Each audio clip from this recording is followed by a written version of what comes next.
was born in Kumamoto, Japan, which is in the southern island. I came to the United States with my mother and my sisters in April of 1955.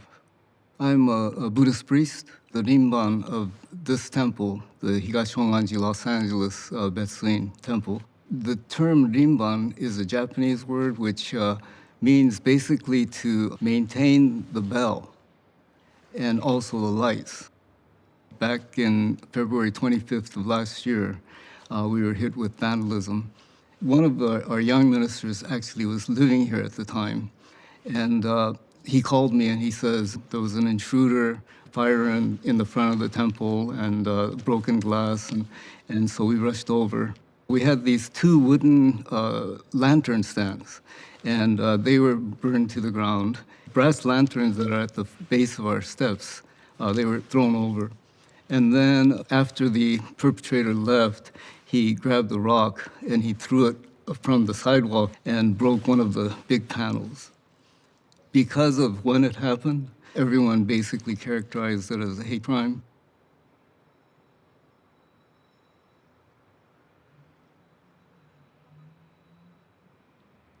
The immediate reaction was shock and pain and sadness. I mean, the incident really made us all feel vulnerable. We were all very disappointed with what happened and couldn't really figure out why other than because of all of the, hate crimes that were going on. If I had a chance, I would want to, talk to him and say, what can we do to improve our relations, things like that. So it was a Buddhist lesson for all of us. And so we did have some community meetings where we talked about protecting our elders in particular, and had some sessions where, they were taught self-defense and things like that. We got pamphlets written in Japanese and in Korean and Chinese, and we were able to pass those out about who to call right away. We told them how important it is that they notify the authorities so that they can keep records of what happened. There are Buddhist temples in Orange County who have had the same kind of incidents, even in downtown LA. And not only Buddhist, but Jewish synagogues and Islam mosques and so forth. I think that our commitment from now is to help others and to do what we can to ensure that everyone can be safe. One of the most important teachings of impermanence, and everything is impermanent, and we have to accept even the negative changes as well as the positive. And the other thing that came about, I think, was the reflection on the teaching of interconnectedness. The Buddha taught that whether as individual entities, persons, or as collective identities, that the nature of the reality of identity is one that is characterized by both impermanence and interdependence.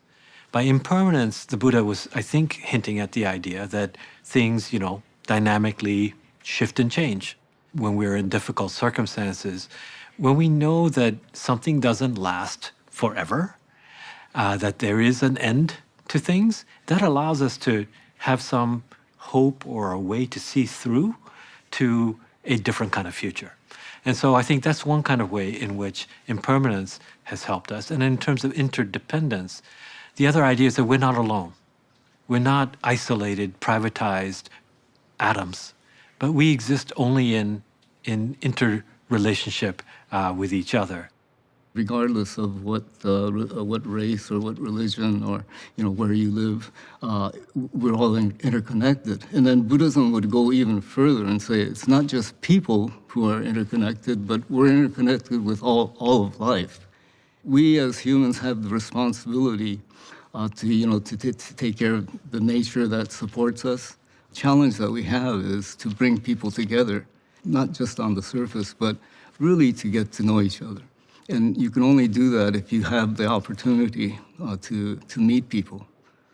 Everybody was like on edge, We didn't know how to deal with it. And so I think, I thought that it would be nice to just write something up, coming, with a little bit of Buddhism in there. I remember writing how disappointed we were that this happened.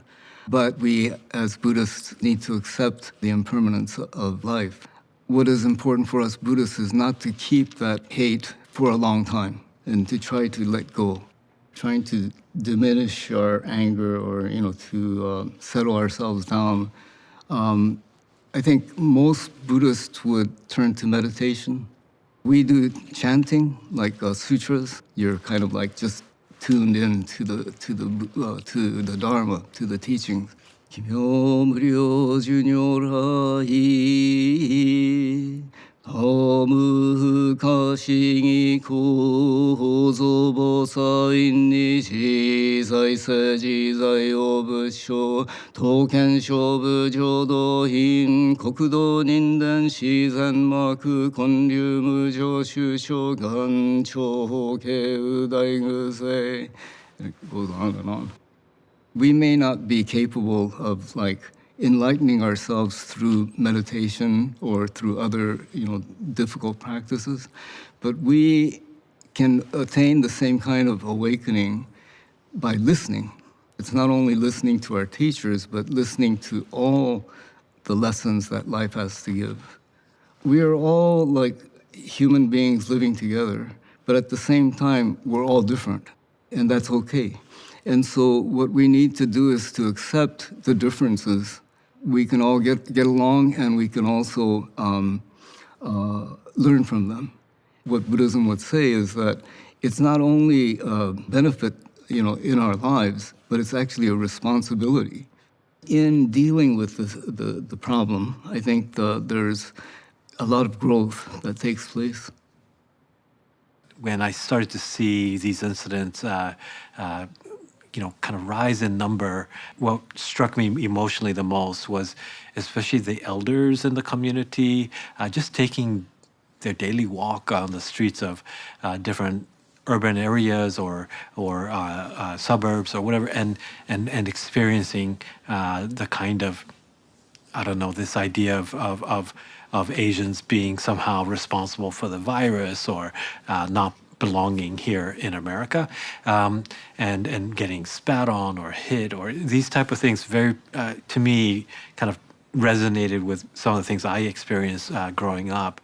We were going to have this kind of message yet again of this idea that Asian Americans are somehow just, even if you've been here multiple generations, always seen as not quite American, as if you're foreign or not belonging. It was concerning and worrying.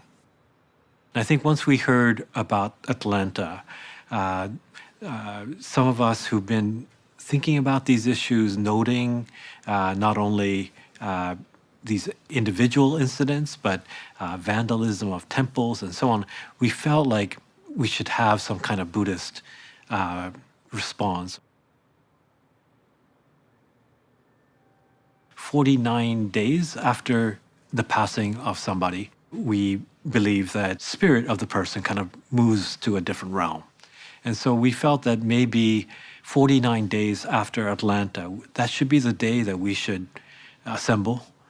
We start to call our group May We Gather, kind of like a call and a prayer to assemble, to gather in community, honor those in earlier times who have, passed away due to animus and violence directed their way. So that's something that I helped to organize and work together with the Asian American Buddhist community in the Southern California area, inviting 49 Buddhist leaders to come together at Higashi Honganji Buddhist Temple, which was one of the temples that was the target of vandalism, an arson attempt. That's when we gathered 49 days after Atlanta. We tried to draw on tradition and traditional ways of doing ceremony, but have some new styles that, because we were from multiple lineages of Buddhism, we kind of blended a few new ideas as well. And so amongst the things that were a little bit unique or new, There were two elements. One was we built a special ceramic lotus flower, which is in Buddhism a symbol of the Buddha's awakening or liberation, and put some special cracks in the lotus flower. In Japanese traditional culture, we have a repair philosophy called kintsugi. The philosophy is that when something is like a teacup or a beautiful ceramic plate is broken, instead of throwing it away, we pick up the pieces, we rejoin it with lacquer, and then we not only rejoin it, we all those crack lines, instead of hiding it, we enhance it with gold. Kin means gold, and tsugi means to rejoin or join again. We then invited Buddhist leaders to come and paint a gold line onto the lotus flower as a form of collective repair and healing of our communities. The other idea is the Parita chant, which is a fairly common chant in the Southeast Asian and Theravada traditions, where we chant for the protection from the Buddha, and often some string is tied to the Buddha, and that string comes forward, and people come to take a part of the string to feel the power of the Buddha and the Buddha's refuge and protection to go out into the world where maybe there is harm. In this case, what we did that's innovative was that we took that string, all 49 Buddhist leaders held the string and helped to take the string out into the courtyard where the lantern had been broken to tie onto, to kind of symbolize the repair of that as well. I guess the last thing I would say about that ceremony is that in addition to the usual ways in which we chant, we utter names and dedicate any merit that comes from our chanting, and we did it in Tibetan, in Chinese, in Japanese, Korean, Pali, etc., we offered all of that to all of these people who suffered in Atlanta and all these other people from the past, but also all beings who've been the subject to racial or religious animus and violence. We had a kind of perspective or teaching aspect to our ritual and ceremony as well. The thing that holds us together, brings us in common as different lineages, is the kind of fundamental teaching of Buddhism, which is that we are here to alleviate suffering. And so that heart was there, and so I think that's why it worked. The pathway to freedom is not something that is done privately, but it's done together in community, sangha. We have a stake in the shape of not only our personal community, our personal temple, but in our collective existence here as American Buddhists and as members of the American community at large. And so we're thinking of how to think more broadly about the fact that there are these fissures and difficulties in America's, let's call it racial karma of the nation, that we need to continue to heal, continue to repair. In certain lineages of Buddhist traditions, we say we aspire to become a bodhisattva. A bodhisattva is a being, kind of idealistically, somebody who recognizes that it's in the liberation of all sentient beings that their own liberation is intimately intertwined. Kannon Bodhisattva has 1,000 arms. It means each of those arms are helping hands, different ways we can help out.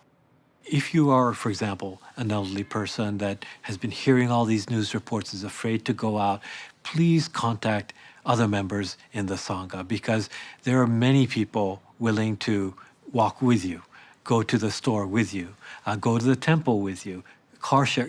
Don't feel like you're a burden on others. And even if you are a burden on others, don't worry about it, because actually that is helping somebody be a bodhisattva. That's our tradition, and it's based on this idea that we're in this together. Our freedoms are inexorably interlinked with each other's.